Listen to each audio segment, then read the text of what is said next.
Hello guys, welcome back to my channel. My name is Roxanne. If it's your first time here, then welcome. Today I want to do something that I've seen around BookTube.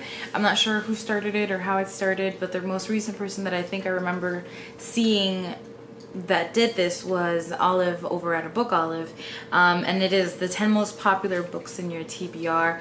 I don't know if other people have done their physical TBR or their TBR on Goodreads, like the to read on Goodreads, or how they've done it, but the way that I did it was the 10 most popular books in my physical TBR that I physically own, and books that are actually in my bookshelf. I figured that classics would be very popular, obviously, because they've just been around for so long and so many people have read them, and I considered taking them out, but I figured I actually don't talk that much about those books here, so I figured I would leave them in the list, and they would possibly serve as a reminder to me that I have them and that I should read them, because I've been meaning to for a very, very long time. So the first is actually not, and so the way that I did this was I just saw how many ratings each had in Goodreads. And first is Cinder by Marissa Meyer. This is the first book in the Lunar Chronicles, and it is a YA fantasy retelling of different fairy tales. So it has Cinderella, it has Snow White, it has Rapunzel, I think. So I don't know too much about this, except for the fact they're YA fantasy retellings of these fairy tales, and they are all set in the same world, I think, because I like to know a little about books before I go into them, especially fantasy books. So yeah, I've had this for a really long time and I should really get around to it. I've heard that they're sort of fun reads that you shouldn't expect a lot out of, which is fine. The second, or the ninth place, is The Stranger by Albert Camus, and this book is, I think, a very sort of tense, maybe psychological book about a man who gets drawn into a murder. I don't know if he commits the murder or if he's just involved in the death of someone who just happened to be murdered. It is a tiny book. Lewis loves this author, so I should really get around to it. The margins are enormous, so I really probably could get through this in a day or a day and a half. Then we have The Joy Luck Club by Amy Tan, and this book is set in the 40s, I think, and it's about 4 Chinese women who get together and play mahjong, and they're in San Francisco, and they talk about how they got to where they are, their lives, culture, family, how they relate to their daughters who are American born, I believe, and it is a sort of, I think, classic of Chinese fiction, so I should definitely read it, and I have wanted to for a really long time. Up next is, I should probably do these two together. It is The Return of the King, and then after that in popularity is, or I guess above it in popularity, is The Two Towers, both by J.R.R. Tolkien. These are books 2 and 3 in the Lord of the Rings trilogy. These are the books that follow, these come after The Hobbit, and I have seen the movies many times and loved them, but I have not gotten around to reading the books just yet. So yeah, this is about Frodo and his companions as they try to prevent Sauron from coming back to power, essentially. So there was that. Then we have Dracula by Bram Stoker, and this book is set in Transylvania, sort of a classic of Gothic fiction, and it is about the undead. It's about vampires. It's dark and it's Gothic and it's everything that I love in books. So I don't know what's taking me so long to read it.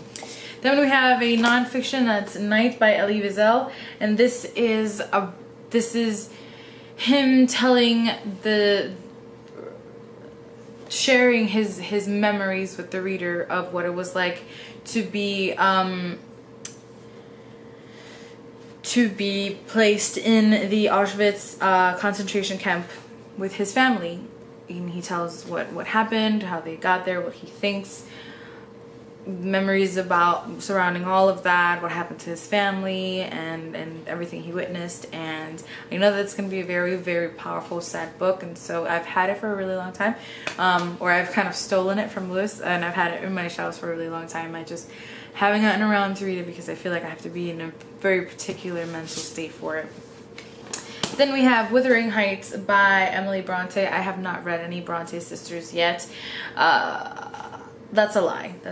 This book is, I think it's sort of another gothic literature classic, and it's, all I know about it is that it has two characters. One is Heathcliff and the other is Catherine, and that it's set in the moors of England. And there's like a ghost or something. I actually don't know a whole lot. I don't know anything about the actual plot of this book. Just that a lot of people either really, really love it or really, really hate it, but it's one of those books where I feel like I should at least give it a try and sort of say that I read it or tried it. And then we have, of course, the first book in the Lord of the Rings trilogy, and that is The Fellowship of the Ring by J.R.R. Tolkien. And then in first place, we have Animal Farm by George Orwell. And this is about animals who overtake the farm in which they live in. And I think it's a commentary on the types of societies and the way we govern society. And sort of, is one type of a social construct better than another. It's just full of symbolism and commentary, and it's another very, very short one that I probably should have read a really long time ago. But this is the most popular book in, yes. I just wanted to say, yeah, it's a satire, right? Right. It's also reflective of, you know, some of the leaders of the time, you know, like Napoleon and Lenin and all that. So I think it's like a key element of the book where, yeah, it's important to see that in that light because it's reflective of his time in a way. Okay. Napoleon?